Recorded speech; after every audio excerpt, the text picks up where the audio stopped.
There's a television series on the air about a lovable bigot. That's how they always refer to the show, and the character that my next guest plays, I hope he's hungry. His name, he's a marvelous actor, and as you know, the show has had words on it that you didn't hear on television for years and years, and suddenly there were words that people never laughed at, and suddenly they're laughing at them, and people are debating about whether it's a good thing for the country or a terrible thing for the country, or if it's corrupting us and all of that.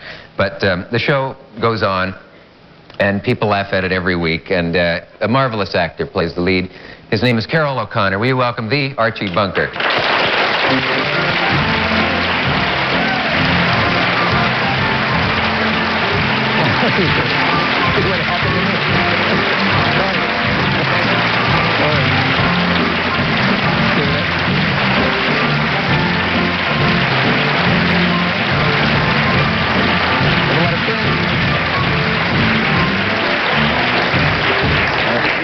Good to see you. Can I interest you in a snack of any kind? I think that was a marvelous commercial. It really, yes. In its own way. Yes, it was a departure from the usual. Well, you said lovable bigot. You know, that's got us into some kind of trouble with the press. Are you sick of that phrase? No, I'm not sick of it. But somebody said that I was playing a lovable bigot, and then the next thing you know, a lady in New York whom nobody had ever heard from in about 20 years wrote a big thing in the New York Times about Archie being a lovable bigot. Laura Hobson. Laura Hobson. That's right. I remember that. Well, I don't know about the lovable part of it. You see, what we're doing is we're really as I see it at least, we're presenting the story of a man who's basically a pretty unhappy guy. You people may laugh at him and enjoy him, but he's not really making it in the modern world at all. And you rarely see him happy about anything. And so one of the things that, the main thing that makes him happy, of course, is this volume of errors.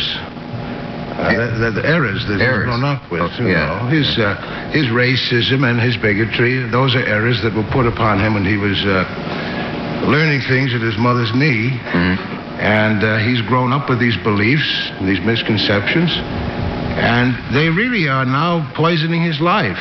So you all must realize that while you're enjoying the show, and I'm delighted that you are enjoying the show, you must look at Archie as a man who could be getting a lot more out of his life if he didn't have these burdens on him and these things that have poisoned his life.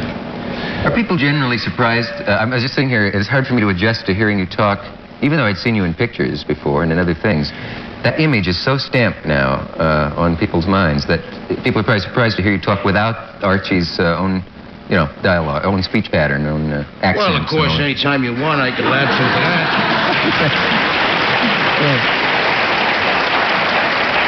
You want to feel right at home, I'll give you all of that you want, you know. But then I got to get more money than I'm getting on this show here. Yes, that's right. Also, I need some scripts for that, see? Everybody knows that a weekly show, particularly when it's a success, all the power just starts descending on it, all the pressure and people pounding you to keep turning them out like that. Is that unpleasant? Is that where the unpleasantness comes from? There have been articles about you in which it said you were really feeling the pressure. Yes, well, there is a tremendous amount of pressure because we do it before a live audience like this every week. So we're preparing what amounts to a new play, a little play. It's only 23 minutes, but we're preparing that play to play for the people sitting in front of us. And the pressure to get that right, it's like the live theater. And it's pretty heavy pressure. And then something has happened that I don't know whether very many people I don't know even whether this is going to interest your audience, but I want to mention it. I don't even know whether the people connected with our show realize it, but we've gone into I think a whole different area for American theater. We've gone from straight comedy into something else, and that other thing is satire, which never did make it in America. It was always in England, you know, people like Shaw and Oscar Wilde turned out satire, and it was very well received. But the old saying in the United States was that satire closes Saturday. Yeah. But we have gone into this, into satire, and the difference between that and straight comedy is that Straight comedy deals with people in situations, absurd things, surprising things, awkward things that happen. You've all seen it on television in situation comedy. Magical things sometimes, talking horses, My Mother the Car, The Genie in the Bottle. Another dear friend of mine played that for a number of years, Larry Hagman. And that's all valid comedy and funny. But here we are in another thing where we're not talking so much about people and situations. We're talking about a mode. We're talking about manners in the present day, or to put it in our own current vernacular, a way of life. We're looking at a way of life in a humorous way. That's rarely done in the theater, and it's never been done on television before. And we've somehow got into that. And in other words, we've gone from something less than an art into an art. And I hope you don't think I'm saying this with a whole lot of puffed up pride. I'm saying this is a matter of cold judgment. We've suddenly got into this higher thing, and the pressure to keep it up is enormous. It must be. Well, because most of the material that we get really is written for that older thing that people have seen for 20, 25 years on television, and a lot of people react to it the same way that the Great Dane reacted to the Alpo. the stunt dog that we hired to walk out on the commercial. So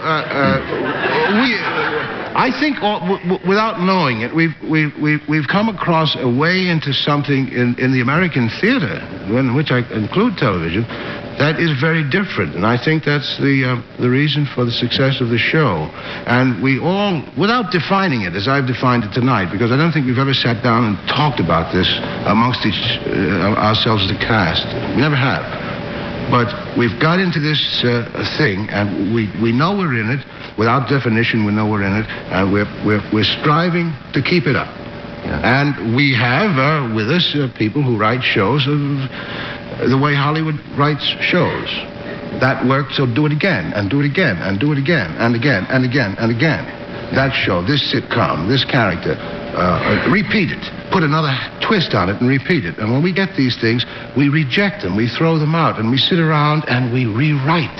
And You're the cast. Oh, yes. And our director, John Rich. And we rewrite and we shape and we can't even start working on these things as actors until the day we go before the audience. And that's a tremendous amount of pressure. Are you able to relax now and have any fun, though, with this grind? Because everybody knows that every week is too often to do anything successful. I mean, it's just too hard on the actors doing it. And not only that, but everybody goes out and exploits them and puts their records out. And you're in record shop windows. Yes, I know. Oh, yes. Yeah. Well, you get any money out of those records? Yes, I get. I don't know about anybody else. I get some money on the record. That's true. Yeah. Your wife isn't going to speak to you now if she finds out that she did. She was the one that told me to get some money on the record. Oh, sure. Let us take a station break. We're up to that. We'll be right back.